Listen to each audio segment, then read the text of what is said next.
ดีจ้าเมื่อนี้เห็นจานเป้าพี่น้อง จะมายำปลากระป๋องค่ะนี่กินง่ายๆนะคะปลากระป๋องยำปลากระป๋องค่ะปลากระป๋องมาเล่มีป๋องใหญ่แล้วพ่อพี่น้องโอ้ยป๋องใหญ่ไงปลากระป๋องมาเล่นะคะเด็กเนาะป๋องใหญ่ค่ะปลากระป๋องเมืองไทยปลากระป๋องเมืองไทยข้างในเกาะทางกองคือบ่เทียงว่ะปลากระป๋องเมืองไทยมีแต่ป๋องหน่อยพ่อพี่น้องแจ้งบ่แจ้งเลยเนาะทางนั้นก็จะมีมะนาวนะคะเครื่องเคียงค่ะก็จะมีพ่อพี่น้องคาพะนะตะไคร้หัวหอมบักพริกค่ะบักเผ็ดนะคะมะนาวนะคะแล้วก็มีต้นหอมบักชีนะคะหอมวันนี้เอาแซ่บๆไปเลยพ่อแม่พี่น้องน้ำลายไหลมาค่ะบักเผ็ดใส่หมดเลยนะคะบักเผ็ด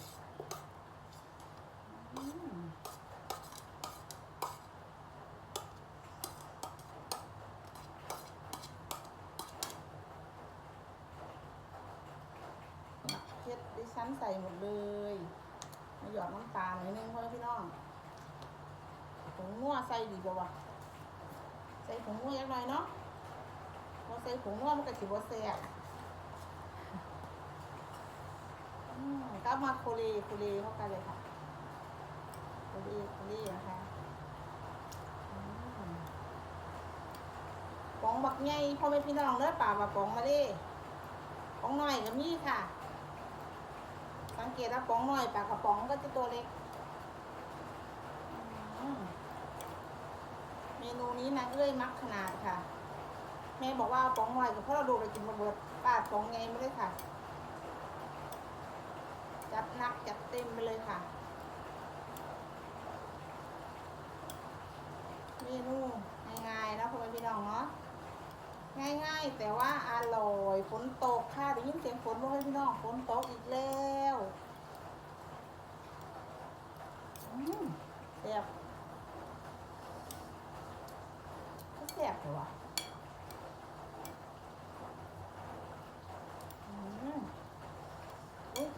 ทั้งแอนใส่บักพริกผงจังหน่อยเนาะทั้งแอนคือว่ามันสิแซ่บนี่แหละเห็นเขายังย่ำเนาะมันก็เจ้ายำใส่พริกป่นด้วยลองดูเดี๋ยวมันจะแซ่บทั้งแอนวางมันพอบักนาวดิมีบักนาวเข้าไปอีกค่ะยำปลากระป๋องมันก็เผ็ดเปรี้ยวนำนะคะนี่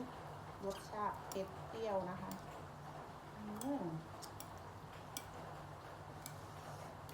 แซ่บพ่อแม่พี่น้อง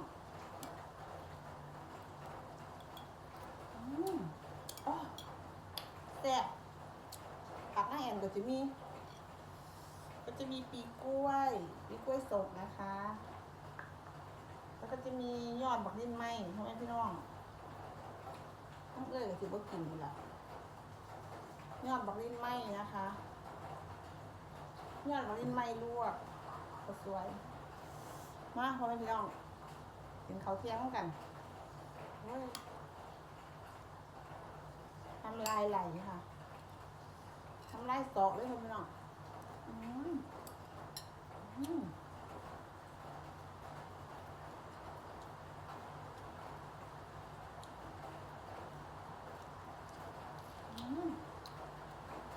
อีกกล้วยก็หยาบเอากันพ่อพี่น้องอีกกล้วยสดใส่ยำบอกปอง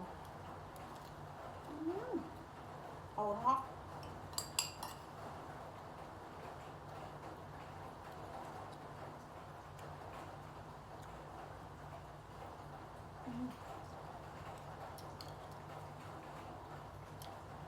ก็เมนูฝนตก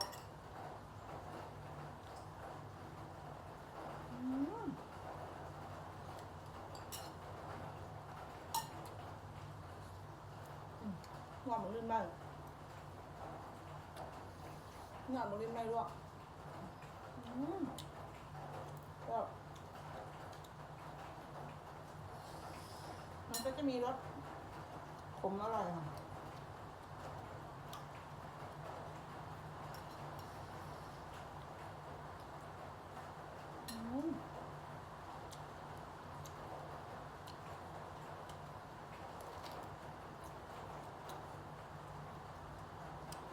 เป็นอะไรที่เข้ากันมากเลยค่ะปีกล้วยสดกับยำปลากระป๋อง